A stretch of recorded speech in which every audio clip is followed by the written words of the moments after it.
Not long ago, I found my absolute favorite headline of all time.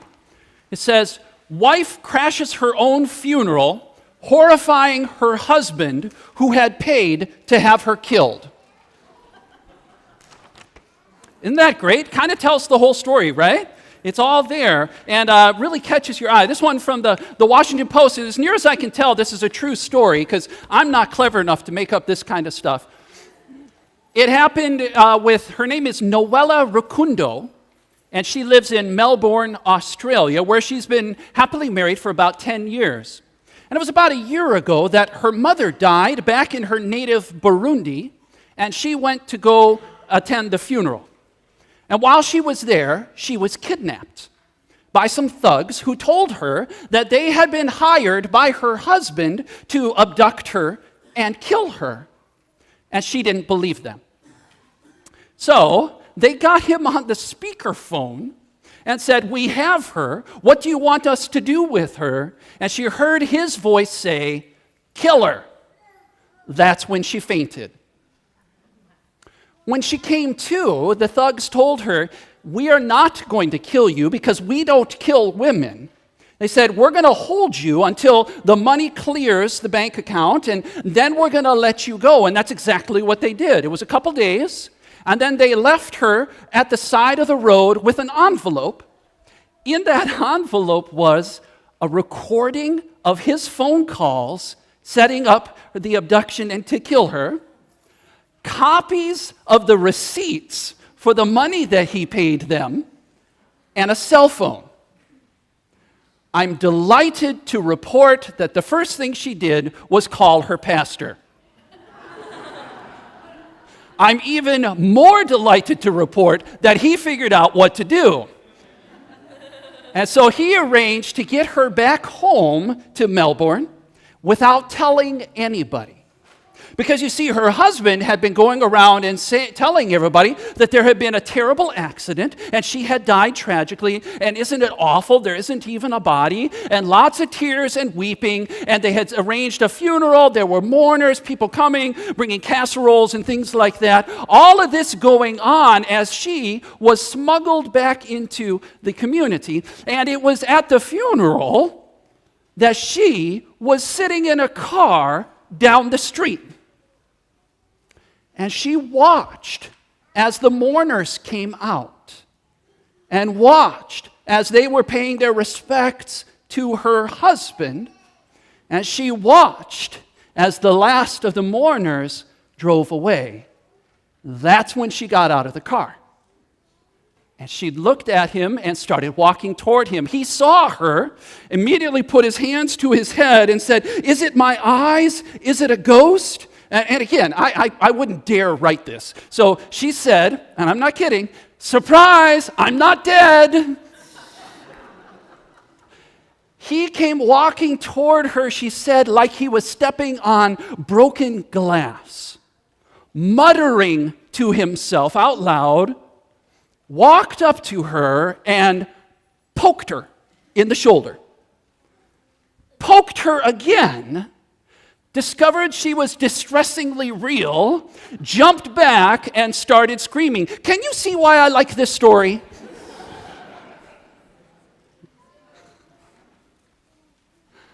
And as soon as I read this story, I immediately set it aside so that we could talk about it during our time together today, because I thought there would be so many things we could explore in this, not the least of which is a pastor who actually accomplishes something productive. But also we could talk about what it was like for her to hear his voice say, "Kill her." And then have to look at him as our voices last weekend were here in this space saying, "Crucify him." Or I thought we could talk about that wonderful moment when he comes up and pokes her, looking for proof. Is it a ghost? Is this real?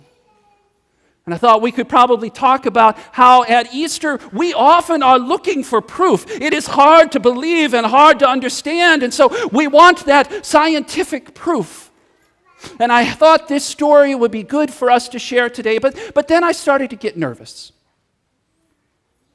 And I started to worry about this story for us today because this is one of those stories that's a nice story. It's a feel-good story with a nice ending. It's the kind that we see flying by on Facebook and we hit like, ding, and it makes no difference to us or to anyone else.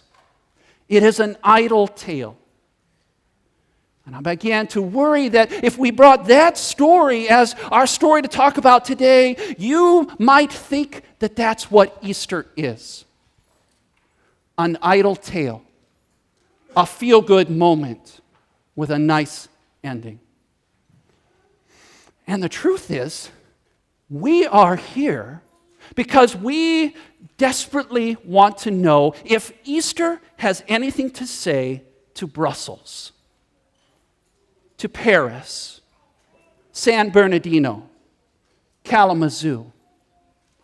We are here today because we need to know, what do these stories say to a world where Syria happens, where the bodies of migrant children wash up on beaches? What does Easter say to the scourge of cancer that decimates our communities?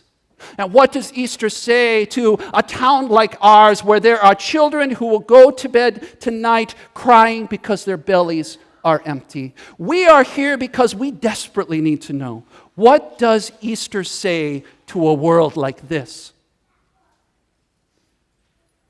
If it's only a story, all we have left are cute outfits and a terrifying rabbit with the world's most psychedelically inappropriate reproductive strategy. What does Easter have to say to a world like ours?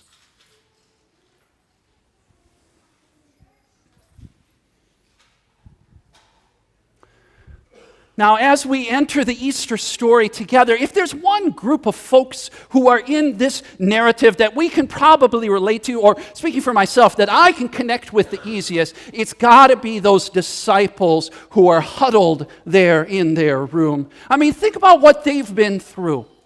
Just yesterday, they watched Jesus die.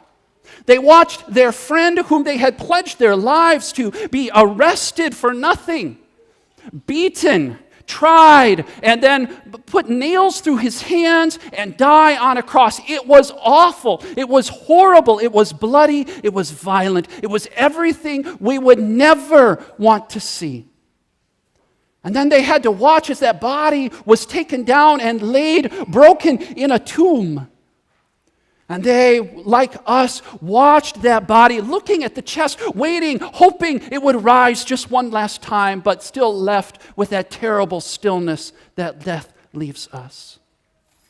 And now they have been together in the room. Oh, I guarantee they didn't sleep last night because they are in trauma.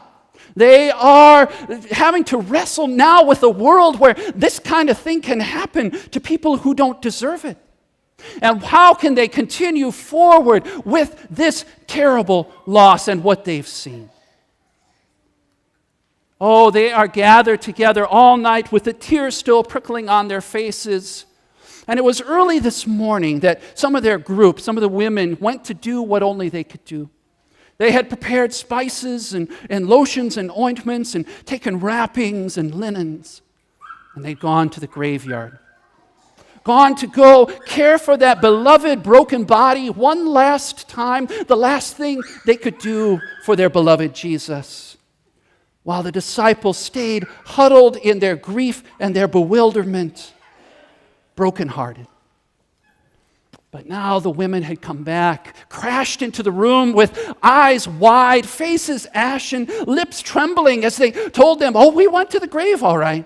We went to the graveyard and we saw where we put that body. We saw the shelf where that motionless body was laid, but it wasn't there. It was empty except for these two impertinent men, not dressed in black as mourners and what we would expect there in the graveyard, but in robes that flashed like lightning. And this jaw-droppingly inappropriate question, why are you looking for the living here with the dead? Because he died. We watched him. We saw him die. We laid the body there. Why are you looking for the living among the dead? No wonder the disciples have trouble trusting this kind of story. No wonder they had trouble believing this doesn't happen. But then maybe we can offer them a little bit of forgiveness too, because for these disciples, Easter had not yet happened. Easter is not a story. It's a moment when everything is different and you say, whoa, what was that? And for these disciples, Easter came later that day when two of them were on the road traveling to a village called Emmaus. And as they were walking along, as you and I would, they were exploring and remembering what had happened and talking about all of this bewilderment and what happened and their own grief and their tears. And discovered a stranger had joined them, a peculiarly ill-informed stranger who was also very curious, and asked them, what are you so sad about? And they told him the story of what had happened. And this stranger opened to them a way of seeing the world that they had never experienced before and had never been able to see before. They invited him to supper, and he sat with them and took the bread, and he broke it, and they realized it was Jesus. Jesus, who opened to them a way of seeing the world and was revealed in the breaking of the bread. That was Easter for them. Whoa, what just happened? And Easter was when they came running back to Jerusalem to the other disciples and gathered with them and came crashing in to say, no, it's real. We saw him. Only to discover that Peter had also seen him. And as they were telling their stories, gathered around Jesus' words and in his presence, as they prayed and pondered, they discovered Jesus was there. When disciples gathered around Jesus' word and in prayer, the living Jesus showed up and said, peace be with you. Do not be afraid.